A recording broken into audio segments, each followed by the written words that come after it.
Welcome. In this video, I'm going to discuss a few types of means other than the arithmetic mean, which you're probably most accustomed to. Of course, the arithmetic mean usually just goes by the term mean because it's so frequently used. It's simply the sum of all of the observed scores for x divided by the number of observed scores for x.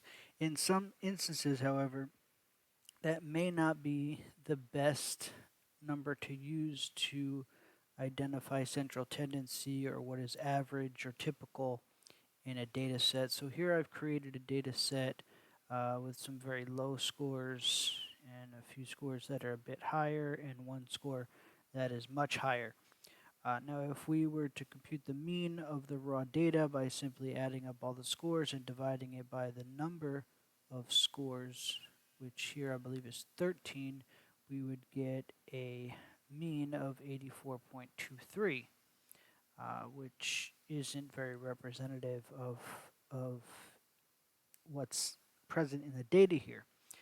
So instead, we might decide to log transform the data, and if we were to log transform the data, basically what that does is it transforms the data into the value that you would need to, if we're using log base 10, it transforms it into the value that you would need to raise 10 to, the power you would need to raise 10 to get the original raw score value. So if you took 10 to the 0 power, you would get 1. If you took 10 to the 0.60206 power, you would get 4, and so on and so forth. The thing about the logged transformed values, if you're working with those, is that you're now essentially, if you're using those in some sort of hypothesis test or even to visualize the data, you're now essentially comparing what's called the geometric mean.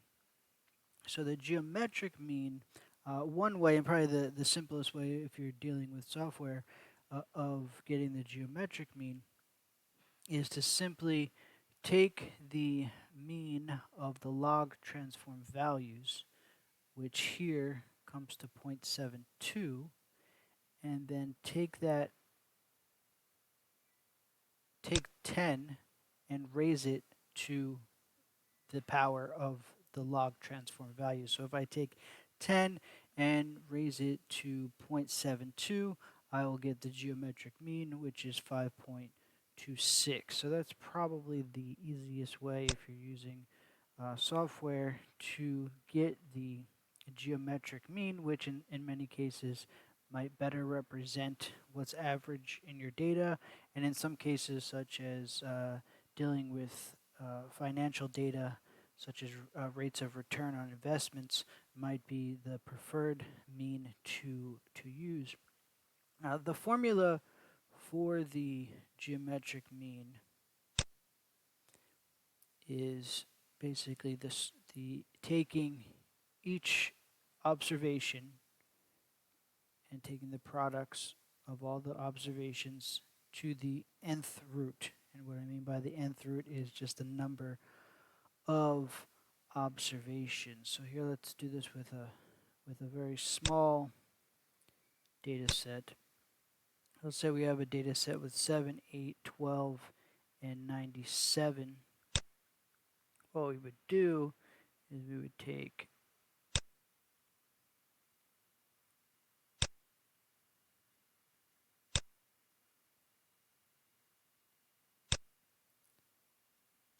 seven times 8 times 12 times 97, and we would need to find out what number we would need to multiply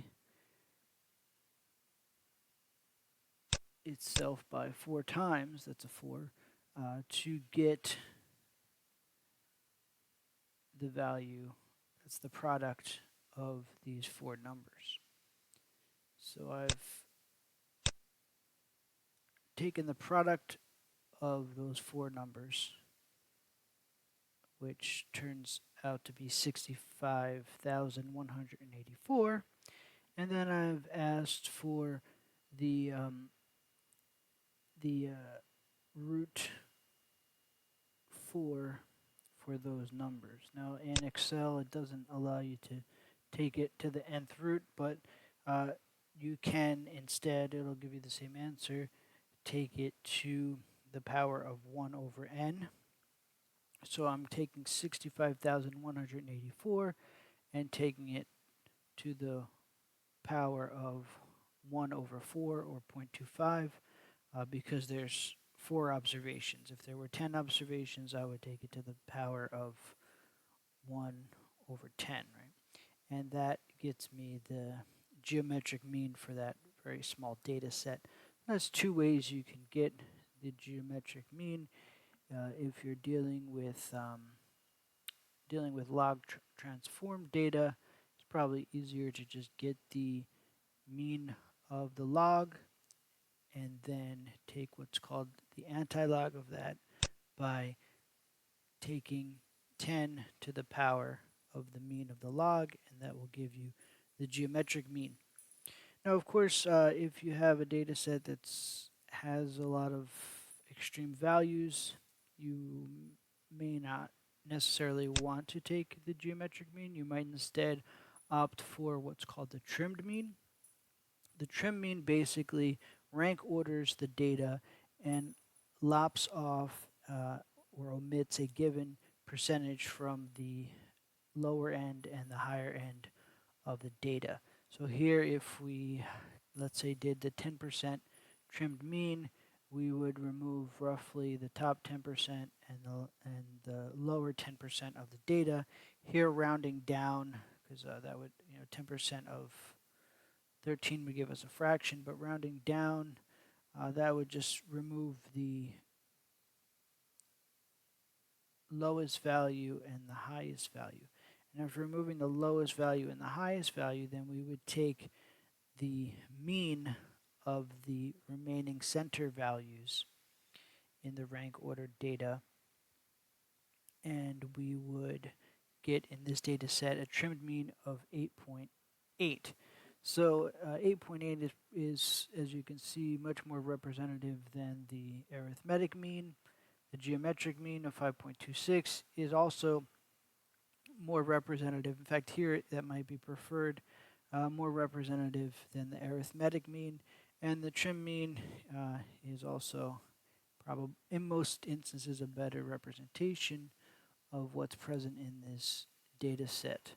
Of course, in many cases where there's outliers, instead of taking a mean, you might want to, or if there's a skewed distribution, you may want to look at the median. But in this instance, the median is quite low given the large number of low scores. So in this example, the median turns out to be the value of 2.